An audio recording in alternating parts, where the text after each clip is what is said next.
Hello and welcome to Toddcast number 16. This is pretty much just an immediate follow on 15. So we're still on rotation energy diagrams. So before we talked about Gaussian anti, staggered and eclipse, we introduced that terminology.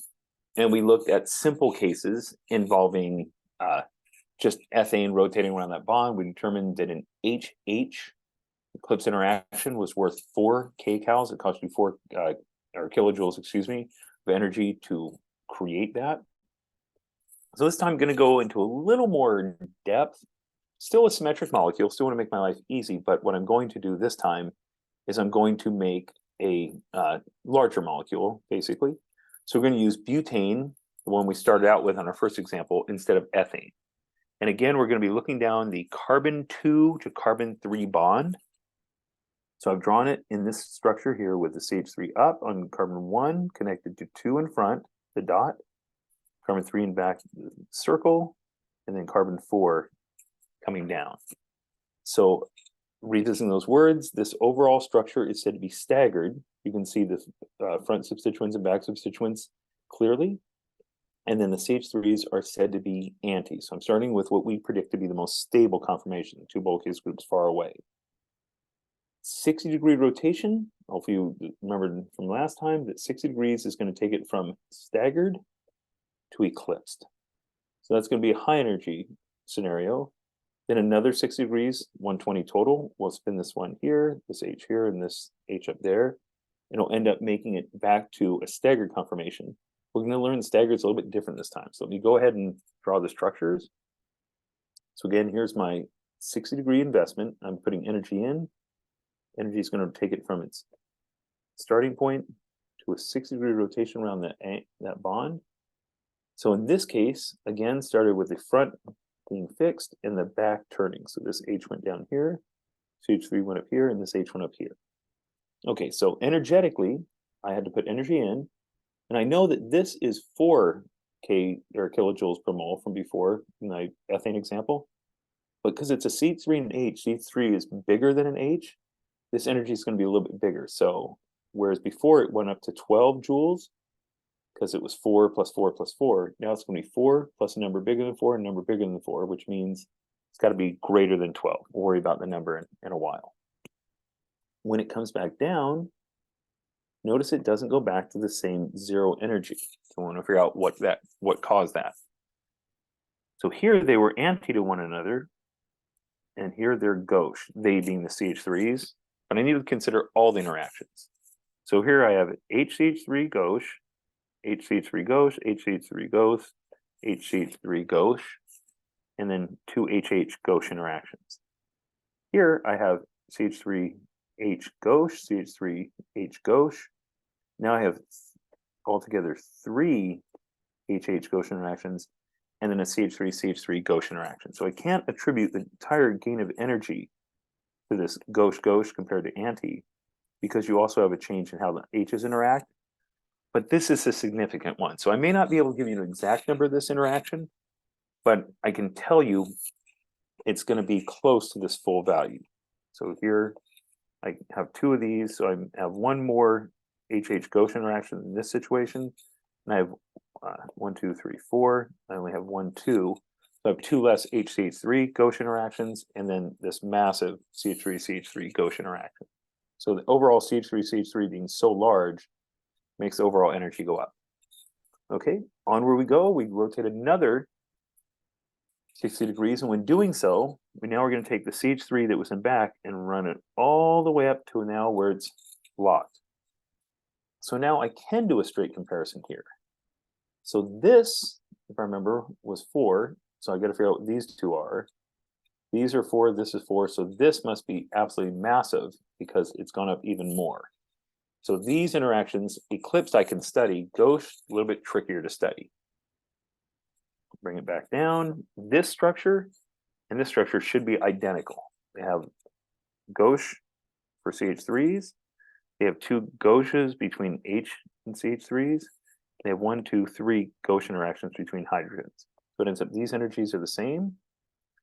And lo and behold, these energies are the same. So HCH3s, HCH3 here, HCH3 here, and HH.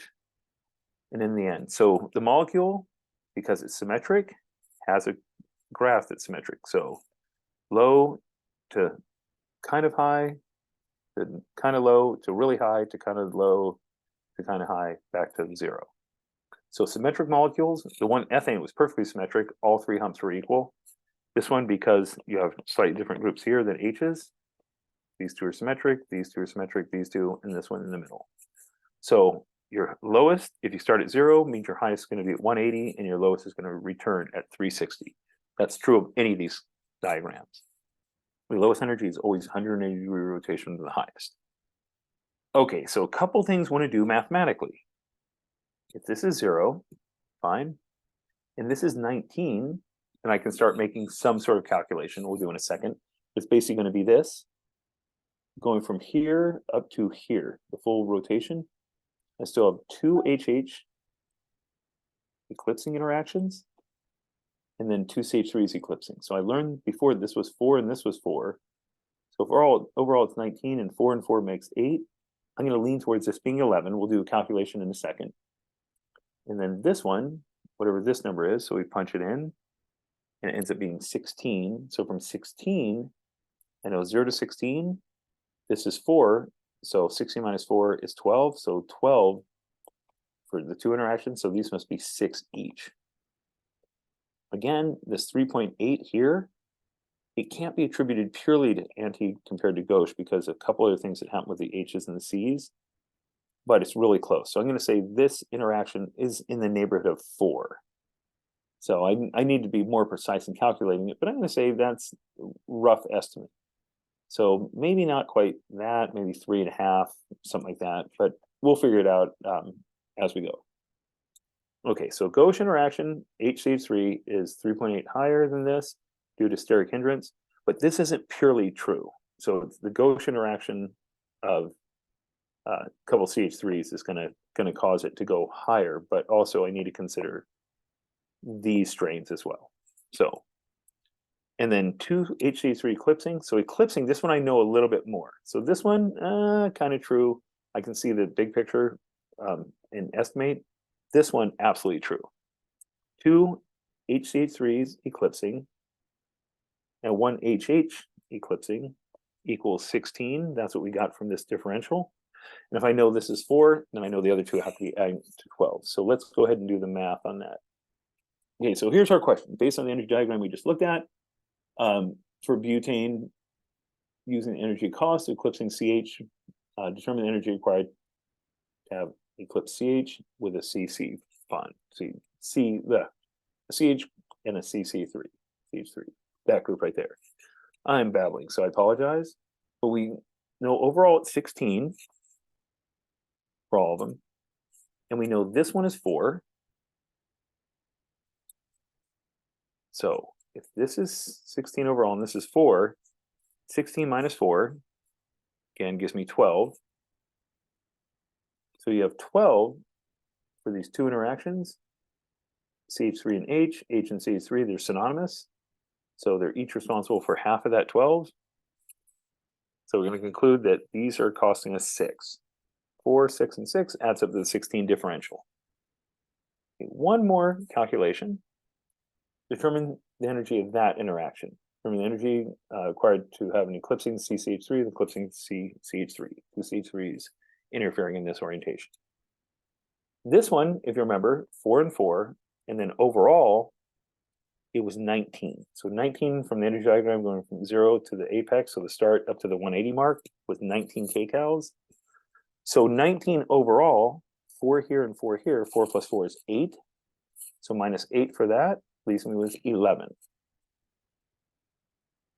So this is a kind of, I don't know, thumbnail math, for lack of a better word, that we're going to try to do to determine what kind of steric interactions we have, what kind of issues we have. So in and of itself, these numbers aren't important. What is important is HH, tiny, HCH3, because H is small, it's not that much worse. When you start getting bigger groups together, so rather than going 4 to 6 to 8, it actually went 4 to 6 to 11. So as the group gets bigger and take up more 3-dimensional space, these eclipsing interactions, these steric interactions become far more energetic. So this was hopefully a minor topic, probably one that you can just go through and just quickly assess the math. The big take-home message on this, note that as groups get bigger and bigger and bigger, their steric hindrance gets proportionally bigger and bigger and bigger. It's not a linear relationship. It actually scales up more drastically. So thank you for tuning into this one. And the next view will start getting a little more intense again. Hopefully this went well. See you at the next one. Bye.